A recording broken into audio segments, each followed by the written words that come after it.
Health tips में आप सबका स्वागत है। मैं आप सबों को नमन करता हूँ। आज मैं संत की कृपा जब होती है तो आदमी कुछ का कुछ बन जाता है। ऐसी ही कृपा संत मीरा के पास साथ हुई, कबीर दास जी के साथ हुई, संत रविदास जी के साथ हुई, जो उन्होंने कहाँ से कहाँ पहुँचा दिया, उनका जीवन ही बदल दिया। ऐसी ही एक गाथा है कि एक संत थे जो जंगल में रहते थे। उन्होंने लिखा कि भाई सब कुछ आदमी काम, क्रोध, लोभ, मोह ये सब जो है ना, इससे बचना बड़ा मुश्किल होता है। हम घास को तो छील देते हैं लेकिन धूप में सूख जाता है, लेकिन वर्षा होती है पुनः पनप जाता है। तो उन्होंने एक पुस्तक लिखी, अपने प्रिय शिष्य को पढ़ाया कि देखो भाई, पढ़ के देखो इसमें क्या है। तो उन्होंने कहा कि मैं तो काम पे बीजा पा लिया हूँ, कृपया इस लाइन को काट दे कि काम पे बीजा पा लेने के बाद भी कभी गिर नहीं सकता है।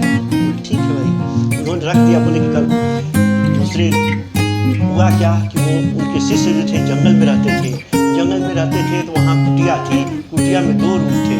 कुटिया के अंदर शाम जब हुआ तो वर्षा हो रही थी। एक युवती जो है 20-22 साल की लड़की, पानी पड़ रहा है, साड़ी पहने हुए है, पूरा उसका बदन जो है ना वो दिखाई पड़ रहा था।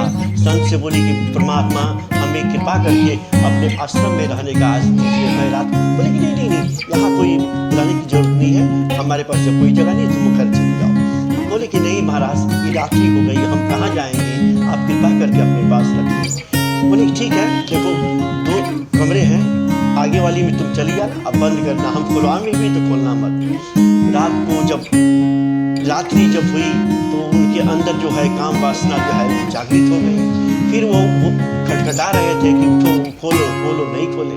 फिर इनसे बर्दाश्त नहीं आया, वो बाहर निकल के कि छत के उसके ऊपर जो फूस की बनी हुई थी उसके ऊपर कूद गए।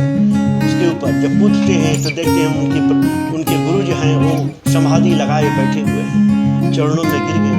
परमात्मा, प्रभु हमसे गलती हो गई, काम वासना पर आदमी विजय नहीं प्राप्त करता। तो परमात्मा की बहुत कृपा होती है तो हमें धूमिल किए रहता है, जिससे हम बचे रहते हैं, नहीं वरना बचना बड़ा मुश्किल है। हे प्रभु, हम सब पर भी आपके ऐसी ही कृपा बनी रहे, जिससे कि काम, क्रोध, लोभ से हम बचे रहें। यही आपसे प्रार्थना है। कृपया इस वीडियो को सब्सक्राइब करें, लाइक करें।